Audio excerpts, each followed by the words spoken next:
Welcome to this tutorial. This is a walkthrough tutorial on how QuickBooks Online works. I've done this one for my QuickBooks Pack. So this is the link which I did send through to Priscilla so that she's able to log in using the temporary user. I had to create a temporary user as the primary admin of the system because of the failure of the links which I was sending through, which are not delivering. So we had to set up a temporary user so that at least you can start working, or you can have an appreciation of how the system works. So basically, this is the link. So this link takes us to this window, which is the sign in window. So in this case, I want to sign in using the user or the user credentials which I did send through. So I'm going to click on use a different user ID, and the user which I sent to her was sarenbindura@gmail.com. So I'm going to click on that user. So when I click on that user, what the system will do basically is it will prompt me to enter my password. So I have to enter the password for me to log in. I've got an option besides using the password. I could request the system or Intuit to send me through a text code to my phone number, which I could use to log in. So this is the other option which is available.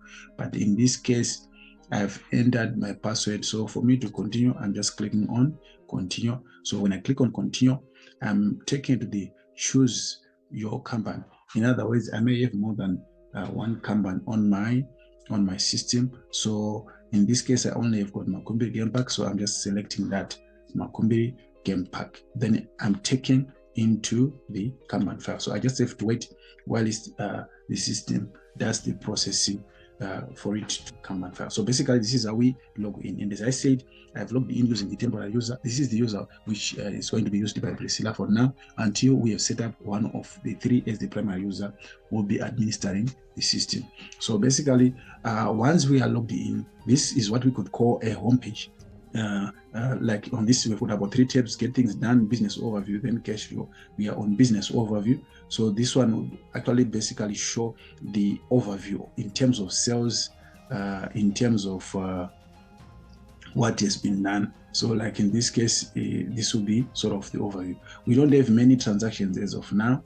We only have the invoices which were imported for March, I think starting from 17 March up to date. Yes, so these are completed orders. As you know, this system is linked to WooCommerce, which is on the Makumbi Game Pack website. So what is happening there, when a client goes there, completes an order, and then it pays for that order, because for it to be considered completed, it should be paid for, right? Once it's paid for, then this system will sync. In other words, it will take those sales and import them directly into QuickBooks Online.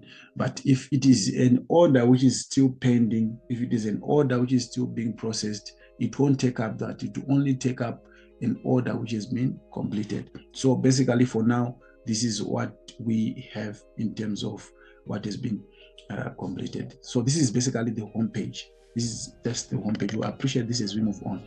Then here we've got the bookmarks. These are sort of shortcuts. You could set your bookmarks here by clicking that pencil or that pen icon. Then you could just set your bookmarks here if you wanted, right?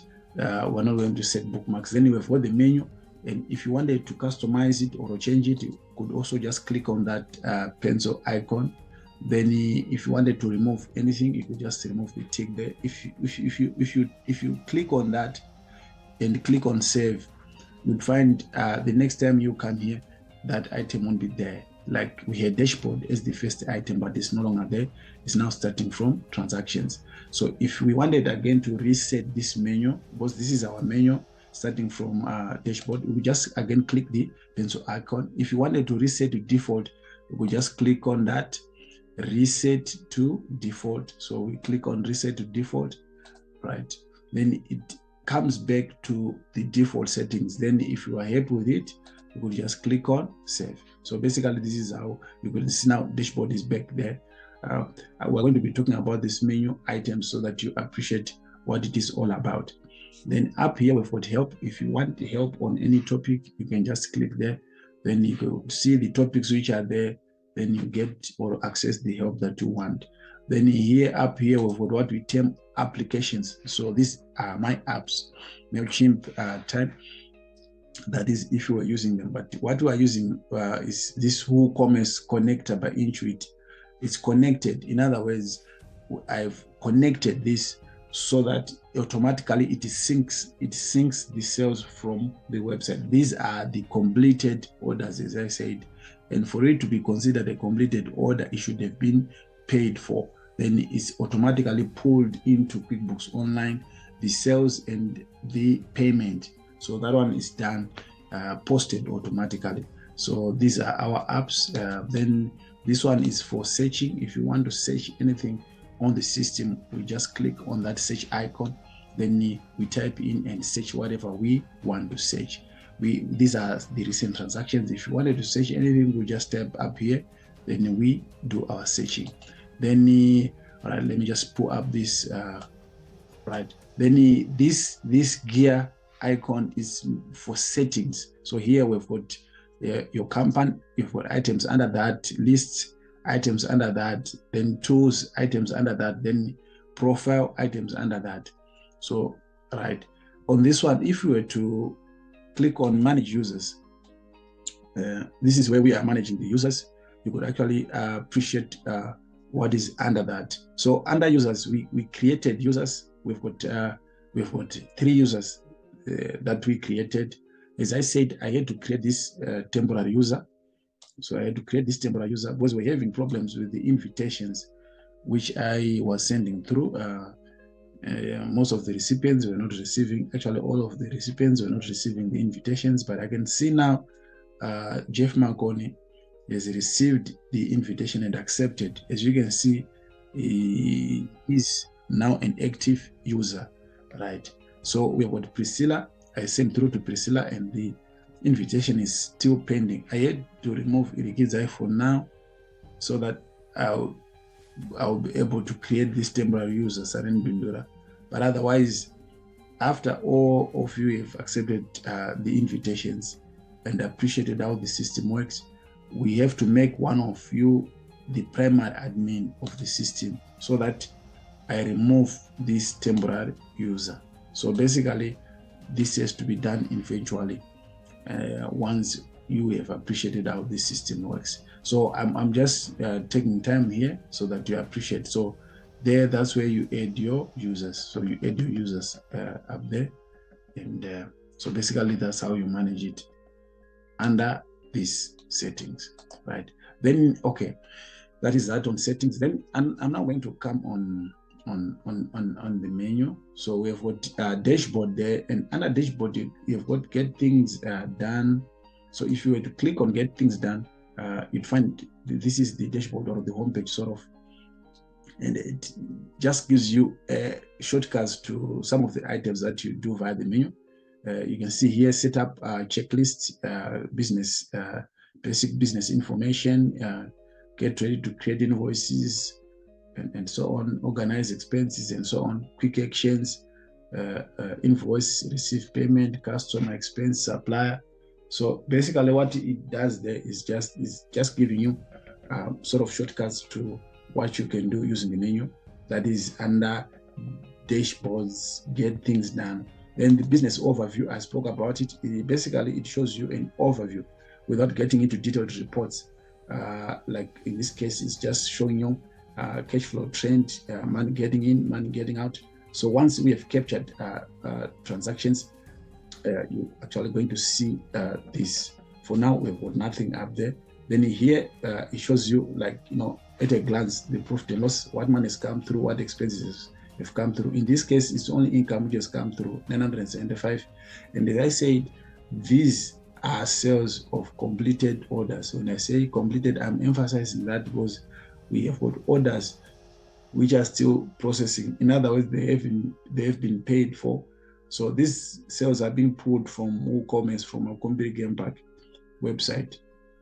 Once they have been completed, then they are pulled through into QuickBooks Online, the sales as well as the payment. So far, we've pulled in 975, which are completed. These are sales done by third parties. There were practice sales which were done, and those ones we didn't import them. Then for expenses, so far nothing has been captured, so there is 0. Then yeah, so basically that's what we have on overview. Then on cash flow, this one will just show the money which has come in and the month which has gone out. You'll see we'll be running through this once transactions have been captured. So basically this is then under transactions. That's where we do most of the capturing and the processing of our business transactions. And as I said, this system, we've set it up in such that the sales you're not processing, you're only running them through just to check if they've been imported correctly. If there are any missing transactions, then probably if there are any corrections which needs to be done. That is on the sales side. But there are certain transactions that you have to do. So like in this case, you've got bank transactions. Again, bank transactions are going to be imported directly. As you know, clients are going on the website, they are placing orders, they are paying directly from the website through PayNow and the other payment gateways which are there. So on bank transactions, again, we are just going to be probably reviewing and to review and probably to add transactions. Otherwise, we're not connecting anything, right? We're not uploading anything. They're going to be coming directly. Then we probably have to add bank charges, those bank charges and other transactions which probably came through our account, but not through the website. Because what is coming through the website is monies paid by customers. So probably those are the transactions we may want to work on. Then the bank recon, if you want to do bank reconciliations. So this is under transactions. This is under transactions. Then we could get started. That is reconciling our bank statement, right? Then here we could set up rules. Basically, these are meant to save time. So you could just configure this on how to categorize, especially expenses. In this case, mostly it will be expenses. Depending if you've got lots of expenses, you can configure so that automatically the system will know how to classify or categorize the expenses. Then chart of accounts, which is basically a list. Okay, so this I'm taking from transactions. From transactions, this is where we are, and I'm just running through these items. Then the chart of accounts, automatically we have a chart of account created. But if we wanted to add a new, we could just come here, add a new account. So basically, a chart of accounts is a list of general ledger accounts. And for those who have done accounting, you appreciate that that's where we actually do our accounting. So you are picking accounts, then you're processing your transaction. You are using an accounting system, so most of the things are automated, right? So if you wanted to add a new general ledger account, we could just come there. So it will be added to our chart of accounts. Then here will be recurring transactions. If we have certain transactions that we know are happening at a particular date, at a particular time, we could just set them up here by clicking on new. Then we set them up so that they become recurring transactions. So here, that's where we are going to be capturing our transactions. So for this, we'll see when you start. This is a sort of as I said, an overview. I'm just taking you through so that you have an appreciation. The sales, we have set them up. They are already getting into QuickBooks, but we have got the other side of expenses, and that one we have to work together once you have appreciated how the system works. So basically on sales, nothing much there. As I said, these are being put. So if you want to see all sales so far, these are the sales which have come through. So these are the sales. So the system is adding each time it is running. It's adding up sales. Once an order has been completed, the system is adding those sales. So we have got these sales which have come through. So we could just compare this with what is on the website and see the completed orders there for the period. and see if those orders are tallying with what we have in QuickBooks, right? So that is that on sales. If we were to see customers, this would actually basically be the list of customers that we have. But as you can see now, we didn't have okay, the customers that we have. These are the customers which came through the invoices or the orders that were done. So they were pulled in directly from they were pulled directly from the website. So these are the customers that we have so far. So if you wanted to create a new customer, we could just click on that. Then we can create a new customer name, display, and all the other details that we want concerning that customer. And once we are happy, we just save. But in this case, we are not going to create customers like direct from the system. Since our customers are coming through orders placed and completed on the website, once we import those customers, automatically they're created on QuickBooks Online. Then on products and services, these are the products and services that we are offering. And again, they are coming through. Now, what is happening now, it is just saying W1, W2, W3 without much description. Okay, there is description here. So we have got these service shipping. Those ones are in the system by default. But for Makumbiri, what has been created there is the all-inclusive package, which has got this code W-1, the overnight accommodation W-2, then the school package W-3. So these were automatically created again when the orders were pulled into it. So we don't have to do anything unless if you want to edit or change anything, you could just come here and edit. But you need to know that if it is not edited on the website, the next time when it syncs, it will again create the same item, because each time it syncs, if there is a new product that you have created on the website, when it brings in the orders into QuickBooks Online, it will also bring the new products. So basically, these are the products that we have that is under sales. So if you look at all sales, customers, products, and services, then we go to expenses. Right, on expenses, if we were to click on expenses, so far we don't have any expense captured, right? So as I said, mostly we're going to be capturing our expenses. So for now, there are no expenses found because no expense is being captured. So if we were to capture an expense, we just have to come on and click on new transaction, right? So we just click on new transaction. So we have to select which type of transaction it is. In this case, it's just expense. So we just click on new transaction. So when you click on new transaction, it will, so let's click on expense. That's the new transaction that we want to process, right? Right, so it will take us to this window where we have to select whom we want to pay, right? Then we then select payment date. Then we again select payment method, if it is cash, if it is check, whatever we are using to pay, if it is pay now, if it's DP or pay. Then we put in the reference. We may ignore tags if you want, we can. Then we then come here and select the expense, right? Let's say probably it's bank charges. Then we put in a description, which could be again bank charges. Then we write the amount. So when we select the payment method here, it will also know how we are paying, right? Then here, payment account, we have to select the account that we are paying from.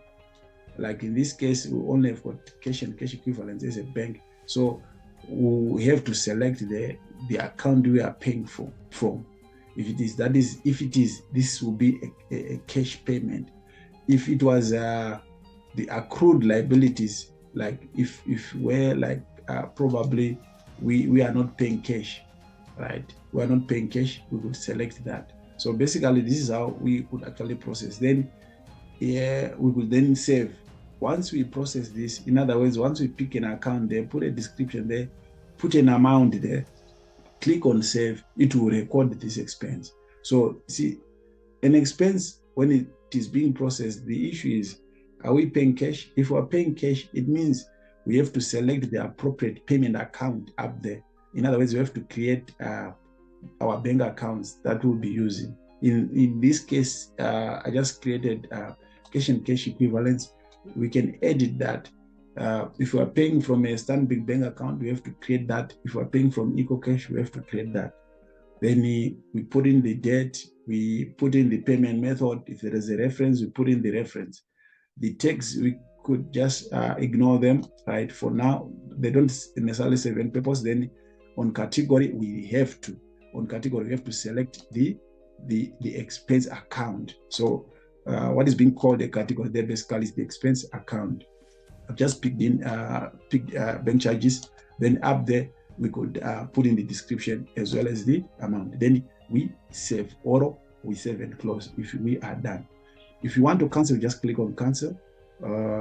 We could put a memo there. If you want to add a new line, we add a new line so that we've got many lines.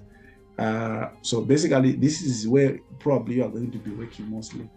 As I said, the sales are going to be being pulled automatically, but the expenses, you have to capture them. So I'm assuming that mostly you'll be working on the expenses mainly, right? So I'm not going to save and close that. I'm just going to leave without saving.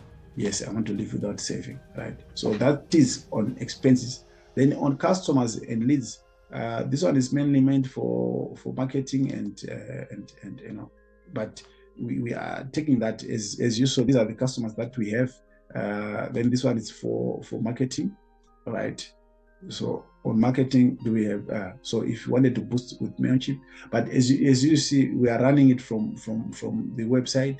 So we could already, this on the website could be there in terms of connecting with our customers and so on, right? Then probably let's come to reports now. Now on reports, that's where we see what is happening on our system. So we've got various reports. We've got standard reports, accounts, receivables, aging summary, balance sheet, profit and loss. So these are sort of our standard reports. We've got business overview, audit log, balance sheet comparison, balance sheet detail, statement of cash flows, business snapshot, statement of changes in equity, profit and loss, right? So these are sort of the detailed. So if you were to view any of these, so far we have got something on profit and loss. So if you were to view this is populated automatically. Those sales are what has come through from 1 January to 17 April. But the operations, I understand, they began in March. So this is from March up to 17 April. These sales are completed orders. I want to emphasize that, because on the website, you may have more orders which are there than what we have here. So basically up here, you have the period, the report period. So this year to date, this is what we have. So it's running from 1 January 2024 up to 17 April 2024. If I wanted to change this parameter, I just have to click there and probably say I wanted to start in March, 1 March. So I could just begin on 1 March 2024. And if I wanted to end on probably in March again, I could just, so you can customize how you view or the period you want to view. So this is custom. Then display columns, total only. If I wanted to change this, I could change it. Like probably I want a comparison, but in this case, I just want the total. Then you have got show non-zero or active only, compare another period. If I wanted to compare another period, I could select the other period which I want to compare against. Then this accounting method, we use accrual. This is the approval standard, approved standard, the accrual basis. You could use cash. When it is cash, it means you're only accounting for those transactions where cash has been received or where cash has been disbursed. So, but now accrual accounts goes with what we term the matching concept in accounting, whether a transaction has been paid for or not, it has to be accounted for. So basically, we use accrual. But if you want to use cash, you could just click on cash, then you just run the report again so that it shows you the the new report. So basically that's the reporting. If you want to save the customization, you will save the customization so that next time you do not have to set up these parameters. Now, if you want to view another report, just click on go, you click on back to report list. So when you click that, it will take you back to this report list. You then select the next report that you want to see. So that is that on reports. So these are the reports that we have down here, right? Custom reports, that is, if you have customized your reports, they will appear here, the customized reports. Management reports, so these are your sort of management reports, Kanban overview, sales performance. You can preview these reports. You see, Intuit tries, or QuickBooks Online tries by all means to give you various reports so that you have an appreciation of how your business is doing, right? So basically that is that on reports, right? Then on employees, we're not going to do anything there. Why? Because the employees tab, we are not going to be using it. The parameters on employees are meant for the United States. So this one, it's not going to be used, right? Then on taxes there, what we are looking at is your value-added tax. If you are charging value-added tax on your operations, it has to be set up. I didn't set up that, so again, we're just keeping that. Then my accountant, nothing much there, right? Then we've got apps. So we have got these apps up here. Then of course we've got the menu settings, so you can customize your menu there. So basically that is the overview that I can take you through this QuickBooks Online. This is how it works. We've got the new there. New, it's meant for you. It's sort of a shortcut for you to select anything that you want to do. It could be under customers, under suppliers, under team, under other. So under other, I've got bank deposit and so on and so forth. So I'm going to be working with you until you appreciate. What we could start doing now is start capturing expenses. So I think for today, we end here. Then we proceed next. After you've watched this, let's proceed. Probably we can have questions, or we can have a roadmap of the expenses that we want to start capturing. Then from there, we see how it goes. So thank you for watching. See you next time. Thank you.